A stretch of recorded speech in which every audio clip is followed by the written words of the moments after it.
mesmo. Eu não te conheço, mas Deus te conhece.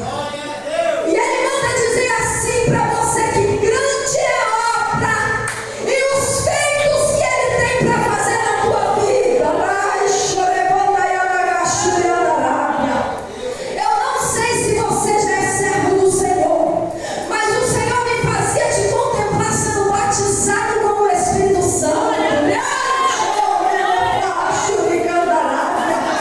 E assim diz o Senhor: muitas portas tenho eu fechado, porque o diabo tem abrido portas, mas eu sou o Deus que te guardo, que zelo pela tua vida, que te livro, que fecho a sepultura, porque grande é a obra que Deus tem para ti, varão. E diz Ele que tem contemplado a sinceridade do teu coração e o desejo que tu tens de servir a Ele. Que nessa noite você possa receber o que veio buscar da parte do Senhor Jesus. Pode sentar, dando glória. Aleluia. Salva, Senhor, o Senhor Jesus. Oh, glória. Aleluia. Eu quero glorificar o meu Deus por poder estar aqui nessa noite com vocês, para juntos ouvirmos agora a palavra do Senhor. Confesso para os irmãos que quando Jesus me deu esse tema, e o tema para um culto de jovens, eu falei assim com o Senhor: mas Senhor, esse tema é bem forte, né, para jovens. E o Senhor me levava até os jovens da Bíblia, e o Senhor falava comigo assim, que nós estamos vivendo os últimos dias, e não dá mais para pregar cafezinho com leite e passar a mão na cabeça, porque o Senhor tem preparado jovens para pregoar nesses últimos dias. O Senhor está levantando uma nova geração de jovens que irá impactar a terra nos últimos dias.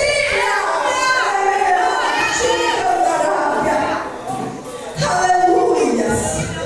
E o Senhor me deu esta palavra no livro de Mateus, Evangelho de Mateus, primeiro Evangelho.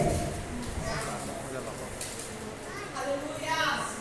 Glória ao poder de Deus, espero. Aleluia! Glorificado, exaltado Deus. Aleluia, Jesus. Capítulo 26. Capítulo 26, Deus, versículo 36 ao 41. aleluia, Jesus. Glória a Deus. Oh, glória a Deus. Aleluia. E eu gostaria que você repetisse comigo nessa noite esse tema, para que ele possa ficar gravado na tábua do teu coração. Senhor, eis-me aqui, Pai, para fazer a tua vontade gloriosa. Seja bem-vindo, Espírito Santo. Coloca as palavras nos meus lábios, porque tu sabes, ó Deus, que eu não sei falar. Mas o Senhor é um Deus que chama e capacita para a boa obra. Por isso, nessa noite, Pai, que não venha ser eu, mas venha ser o Senhor. Porque a tua palavra é viva, é eficaz. Ela é direita às veredas e leva para o céu. Faça de nós testemunhas vivas no teu altar. E que o teu nome venha ser glorificado. E que a tua palavra venha penetrar juntas e medulas e chegar com o nosso coração como um chão ardente. Venha sobre nós, Espírito Santo, e sinta-se à vontade em nosso meio para falar conosco nesta noite. E você vai repetir comigo assim: no Getsemane. Não, esse aí foi para você. Vamos falar para Deus agora com convicção. No Getsemane. Eita glória. Pode ficar melhor ainda. No Getsemane.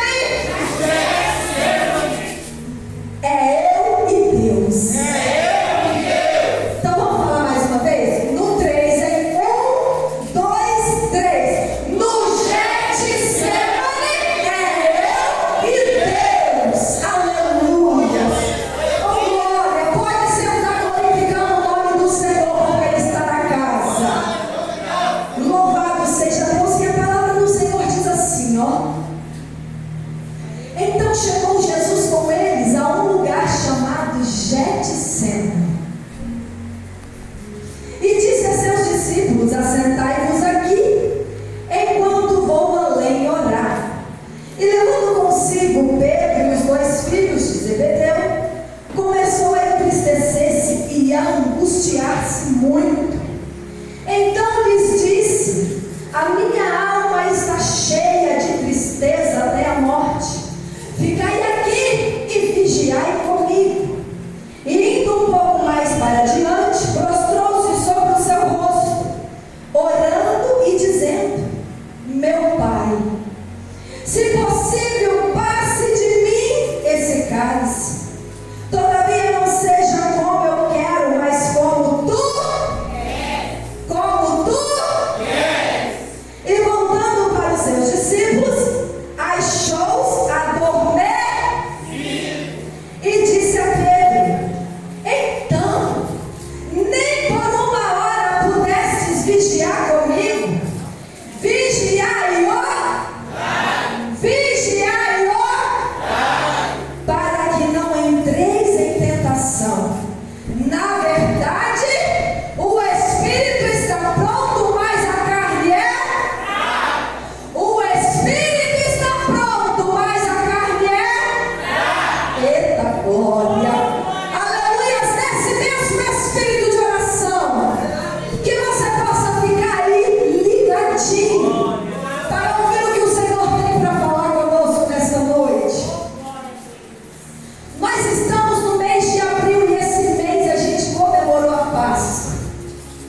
nobres e reis eram embalsamados com tamanha especiaria de nardo e óleos caros. E o Senhor disse assim: vocês serão os pobres para ajudar, mas eu estou partindo, e aonde o Evangelho for pregado, esta mulher será lembrada. E hoje, 2000 anos depois, nós estamos aqui falando de Maria e do que ela fez para o Senhor Jesus. Mas diz a palavra que agora, na quinta-feira, o Senhor reúne os seus discípulos e institui a ordenança da Santa Ceia. A igreja, como é importante a Santa Ceia. E eu agradeço meu esposo porque ele abriu os meus olhos e me fez entender. Porque quem não ceia não tem parte com ele. É importante você se colocar diante da presença do Senhor e você cumprir as ordenanças como devem ser feitas, porque a casa de Deus não é oba-oba. E diz a palavra que agora Jesus serve a ceia.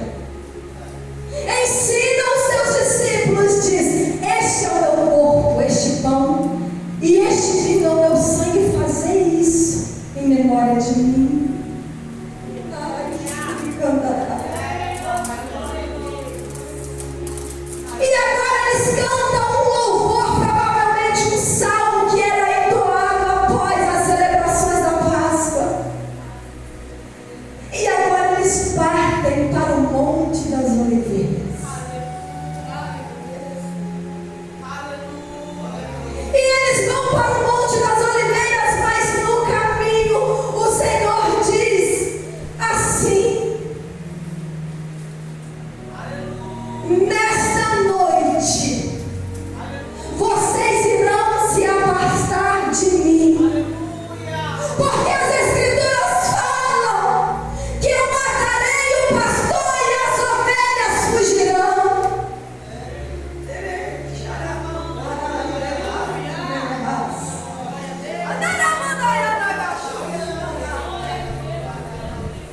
E então uma voz brada, e essa voz é a de Pedro: ah, Senhor,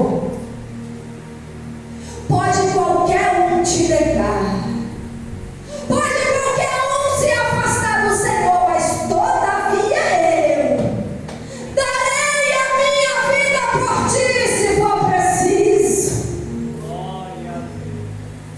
A síndrome de Pedro. Você já ouviu falar na síndrome de Pedro? A síndrome de Pedro é o seguinte: desse mal eu não morro. Ah, eu até sou falho, mas isso eu não faço. Isso eu jamais faria. E o Senhor está falando assim: cuidado! Cuidado com as palavras que saem dos teus lábios. Porque todo aquele que aponta e julga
E Jesus vai para esse lugar, porque ele seria moído, porque ele seria espremido. E Isaías 53 já havia profetizado acerca deste momento. Quando Deus usa a boca de Isaías para falar que por ele nós seríamos salvos e limpos, e que ele foi ferido por nossas transgressões, ele foi moído pelos nossos pecados, e o castigo que nos traz a paz estaria sobre ele, e por suas pisaduras nós seríamos sarados.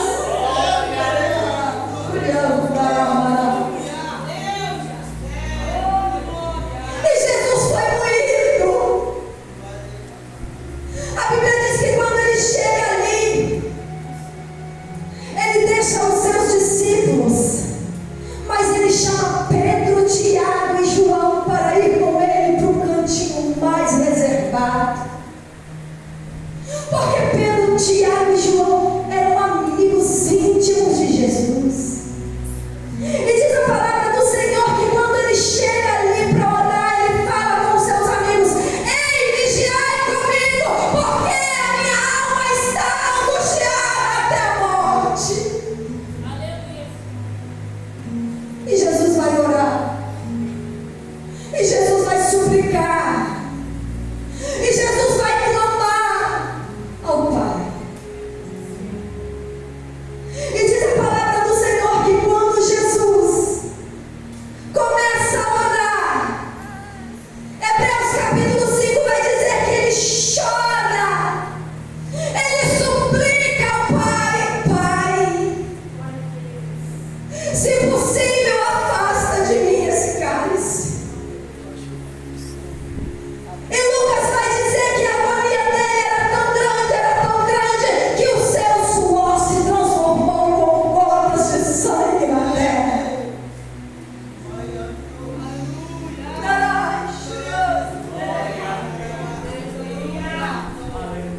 E a medicina explica este fenômeno. Este fenômeno é chamado por hematidrose. É um fenômeno raríssimo, que quando você passa por uma agonia muito grande, quando você passa por uma pressão tão tamanha, um pavor tão desesperador, as suas veias capilares se rompem, e o sangue se mistura com o suor, e você começa a suar sangue. Tamanho o pavor que Jesus sentiu naquele Getsemane. Jesus foi acometido por um medo, por um pavor tão extremo, que agora o seu lado humano começa a transpirar sangue. E não pense que ele está transpirando sangue porque ele está com medo da cruz. Não pense que ele está transpirando sangue porque ele seria cravado no madeiro, porque ele iria ser cuspido, porque ele iria ser humilhado. Não, igreja. Ele está transpirando sangue porque ele teria que tomar o cálice da ira de Deus.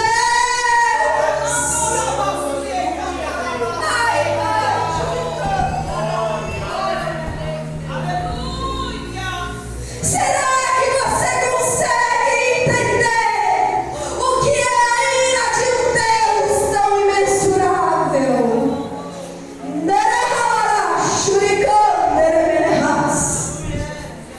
Será que você consegue dimensionar o que é tomar o cálice da ira do Senhor?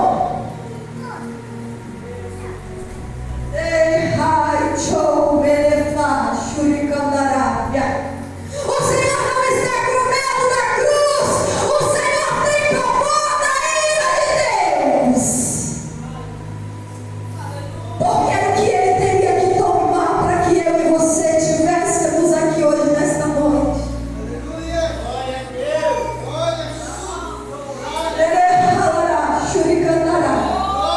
Ele teria que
Porque Jesus não questiona, ele se rende.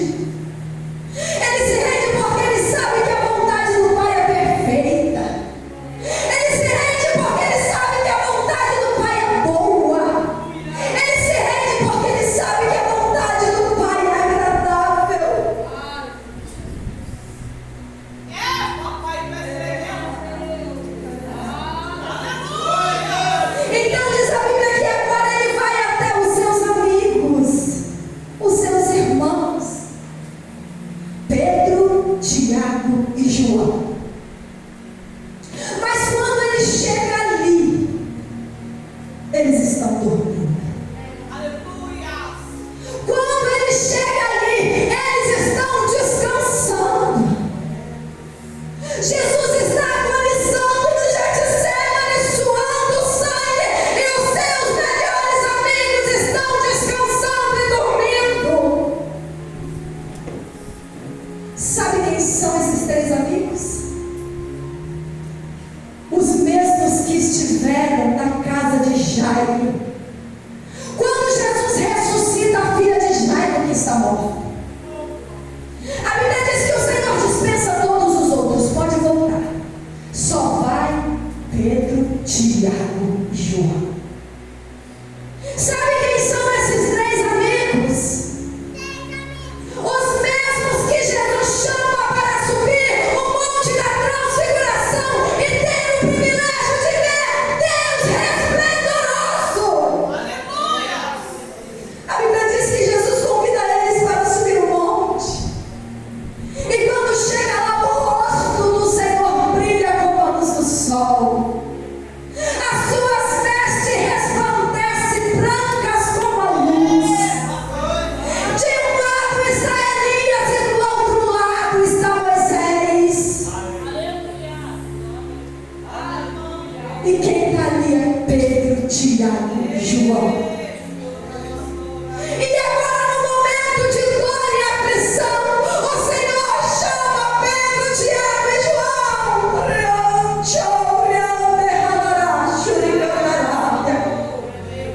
para estar com ele no Getsemane. O resto fica, mas vem Pedro, Tiago e João. Mas quando Jesus chega, eles estão dormindo. E Jesus lhes fala: será que nem por uma hora vocês conseguem vigiar comigo? Você já passou por isso? Você já passou por isso? No momento que você mais precisa, o teu amigo não te socorre.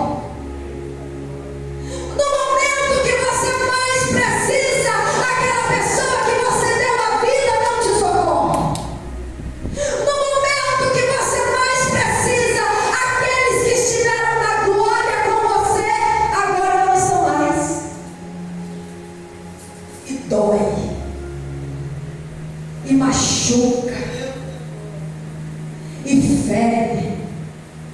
Mas eu quero te dizer que Jesus não podia contar com os amigos, mas ele tinha um Deus que era por ele.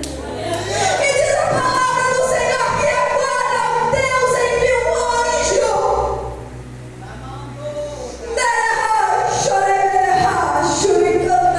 para estar com Jesus ali no Getsemane.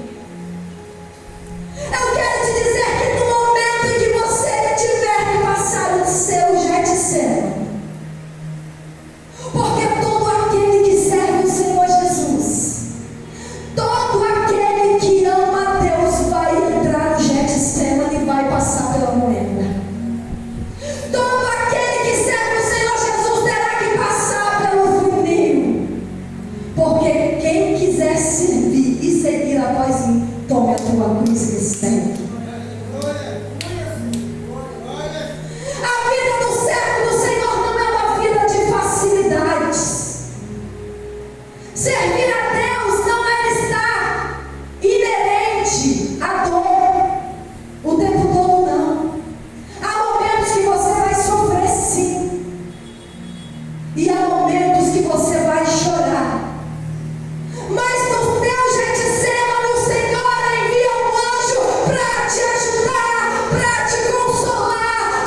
te estender a mão. Não conte com a terra. Não conte com os homens. O Senhor está te ensinando nessa noite. Pare de confiar em homens e em cavalos. Confia no Senhor. E diz a palavra assim, que Jesus olha para eles e entrega agora o maior segredo do Getsemane, um doce. Jesus olha para aqueles homens e diz assim, ó, vigiai e orai para que não caia na tentação. A oração é a chave que abre a porta do sucesso, do triunfo e do propósito que Deus determinou para a tua vida. Aleluia. Eu quero te dizer nesta noite que sem oração você não chega no propósito. Sem oração você não alcança o ministério triunfal que o Senhor reservou para a tua vida na terra. Jesus orava 3 vezes ao dia, incessantemente. E antes de cumprir o propósito, Jesus estava orando. E diz a palavra assim, eu já estou terminando. Diz a palavra assim que Jesus agora fala com eles, orai e vigiai, para que não caia na tentação. Porque o espírito está pronto, mas a carne é fraca. Orai e vigiai, orai e vigiai, orai e vigiai, porque o espírito está pronto, mas a carne é fraca. Então diz a Bíblia que quando o Senhor termina de orar, ele diz assim, é chegada a minha hora. Jesus levanta e toma as rédeas. Porque João capítulo 18 vai dizer que quando vem chegando os guardas, Jesus diz assim, quem vocês procuram? E eles dizem, Jesus de Nazaré, sou eu. Sou eu! Sou eu! Shurikandaraya. Perceba, igreja, que o Senhor está falando conosco nessa noite. Depois que você passar o Getsemane, você está preparado para cumprir a missão. Depois que você passar pelo Getsemane, você está estruturado para cumprir o seu chamado. Mas primeiro tem que passar pelo Getsemane. Porque depois que Jesus passa pelo Getsemane, ele vai para a cruz e ele vai vencer na cruz. Porque a cruz não é derrota, a cruz é triunfo.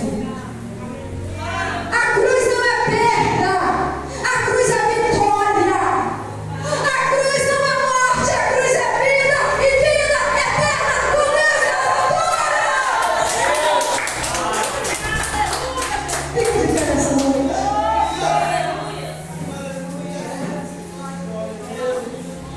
O Senhor está falando para mim e para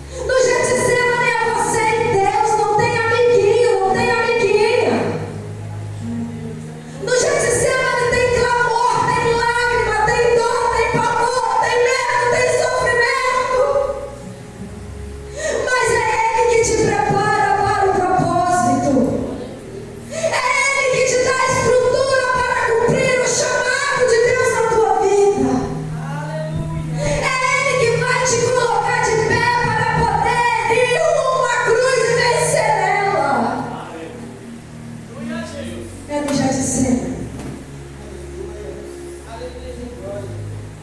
E lá é você e Deus. Mas o Senhor está dizendo: vigiai e orai. Porque o segredo da tua vitória com Jesus Cristo é a oração. É o contato com o Pai. É o contato com Deus. Quem não tem contato com o Pai não tem uma vida persistente com Deus. Ele fica no meio do caminho. Mas se você orar, você vai alcançar a vitória.